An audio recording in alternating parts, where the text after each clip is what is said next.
Sabe aquela pergunta, como é que as grandes ideias da fé saem da teoria e vão parar no nosso dia a dia? Como a crença vira, de fato, comportamento? Pois é, hoje a gente vai mergulhar em Efésios capítulo 4, que é basicamente um manual prático conectando aquilo que a gente acredita com o jeito que a gente vive. Para entender bem, imagine o livro de Efésios como um prédio de 2 andares. Os 3 primeiros capítulos são o térreo, a fundação. Ali a gente descobre tudo sobre a nossa posição em Cristo. Aí no capítulo 4, a gente sobe para o 2º andar, que é onde a gente aprende a viver nesse prédio. É a passagem do quem somos para e agora, como a gente vive. Tá, mas como é que se faz essa travessia da crença para a prática? É exatamente aqui que o capítulo 4 entra. Ele é a ponte que liga o que a gente sabe na cabeça com o que a gente faz com as mãos, com os pés, com a vida. E a chave para atravessar essa ponte está numa palavrinha minúscula, mas muito poderosa, pois. O apóstolo Paulo usa esse pois como uma dobradiça. Ele está dizendo basicamente, olha, por causa de tudo aquilo que eu falei que vocês são em Cristo, então vivam assim. De repente, não é mais só teoria, é a teologia pegando fogo e virando vida real. E qual é a primeira aplicação prática dessa teologia toda? É algo que talvez surpreenda: unidade. Antes de falar de qualquer outra regra ou ritual, o foco é em gente, em como a gente se relaciona com as outras pessoas. Mas não é uma unidade na marra, forçada, sabe? Paulo sabia que essa unidade tem que nascer de dentro para fora. Por isso ele não diz só o que fazer, mas também quem a gente precisa se tornar. É uma unidade que brota de um caráter que foi transformado. E o ponto de partida, o ingrediente número 1, é a humildade.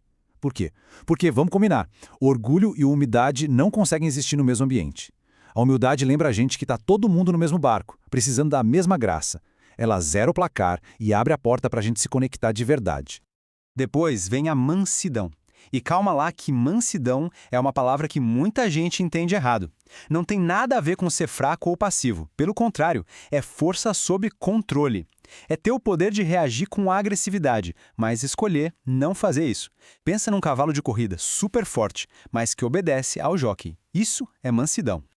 E para fechar esse trio de qualidades, a gente tem a paciência, ou longanimidade. E não é só aquela paciência de fila de banco, não. É uma capacidade de aguentar firme as falhas dos outros, sem explodir, sem querer vingança. No fundo, é tratar os outros com a paciência que o próprio Deus tem com a gente. E essas atitudes todas, humildade, mansidão, paciência, elas não surgem do nada. Elas são a forma da gente viver uma unidade que, na verdade, já existe. Uma unidade que está firmada em 7 pilares, como um só corpo, um só espírito, uma só fé. A gente não está tentando criar a unidade. A gente é chamado para viver a unidade que já nos foi dada. Certo. Mas como é que uma comunidade inteira cresce e amadurece nessa unidade? Bom, a gente não é deixado sozinho nessa. Deus equipa a gente com ferramentas para a gente construir uns aos outros. E essas ferramentas são os dons espirituais. E aqui vem uma ideia que vira o nosso ego de cabeça para baixo. Esses dons não são para a gente. Não são medalhas para a gente exibir ou para benefício próprio. O único objetivo deles é servir e fortalecer a comunidade inteira. O foco é sempre para fora. A gente tende a pensar logo naqueles dons mais, digamos, espetaculares, né? Mas a Bíblia mostra uma variedade enorme. A capacidade de contribuir com alegria, de mostrar misericórdia para quem está sofrendo, ou simplesmente de ajudar nos bastidores. Olha, esses são dons tão poderosos quanto qualquer outro, essenciais para a saúde da comunidade. E o que acontece quando todo mundo põe seu dom para jogo? O resultado é uma comunidade que amadurece, que fica estável, firme. Não é só crescer em número, é crescer em profundidade, se tornando mais forte, mais resiliente, juntos. E essa maturidade toda não é só para bonito, não. Ela serve como uma proteção. É uma âncora num mar de ideias confusas. Uma defesa contra o engano espiritual, que é justamente o próximo perigo que Paulo nos alerta. Isso nos joga direto numa pergunta que parece que foi escrita ontem de manhã. Com tanta ideia nova, tanta tendência, tanto modismo espiritual pipocando por aí o tempo todo, como é que a gente se mantém firme na verdade?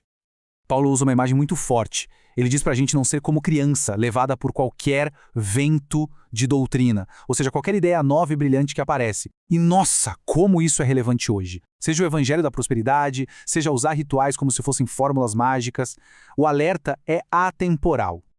Então, qual é o antídoto para não ser levado por esses ventos? É ter uma âncora. A estabilidade espiritual não vem de correr atrás da última moda, vem de estar com raízes profundas na verdade. E sempre viver e falar essa verdade em amor. E agora, a gente chega na parte mais prática de todas. Depois de falar de unidade, de maturidade, o capítulo foca em como isso se parece no nosso comportamento do dia a dia. É um chamado para uma transformação total. E a imagem que Paulo usa é genial. Trocar de roupa. Ele diz pra gente se despir do velho eu com todos os seus hábitos ruins. E depois se revestir do novo eu, com um jeito novo de viver. A ideia não é remendar a roupa velha. É uma troca completa, intencional. E ele não nos deixa só na teoria, não. Ele dá exemplos bem concretos dessa troca de guarda-roupa. Por exemplo, a roupa velha da mentira, tira. Veste a roupa nova da verdade, dita em amor para construir e não para destruir. A roupa velha de pegar o que não é nosso, de furtar, tira fora. E a roupa nova é trabalhar. Mas olha só a mudança de mentalidade. Trabalhar não só para o próprio sustento, mas para ter o que repartir com quem precisa. A lógica é completamente invertida. A roupa velha da palavra torpe, da conversa que destrói, da fofoca, do xingamento, fora com ela. A roupa nova é entender que as palavras são ferramentas e usá-las para construir, para edificar, para levar graça para quem está ouvindo. Já deu para perceber o padrão, né?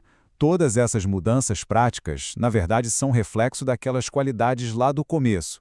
Humildade, mansidão, perdão, amor, elas não ficam guardadas para um momento especial. Elas viram o tecido do nosso dia a dia. E esse versículo final amarra tudo de um jeito perfeito. É a jornada completa, de entender quem somos em Deus para viver como alguém que foi criado para se parecer com Ele. A transformação não é virar uma versão melhorada de si, é se revestir de uma vida nova. Isso deixa a gente com uma pergunta para pensar. Qual roupa velha precisa ser tirada hoje para que esse novo eu possa brilhar mais?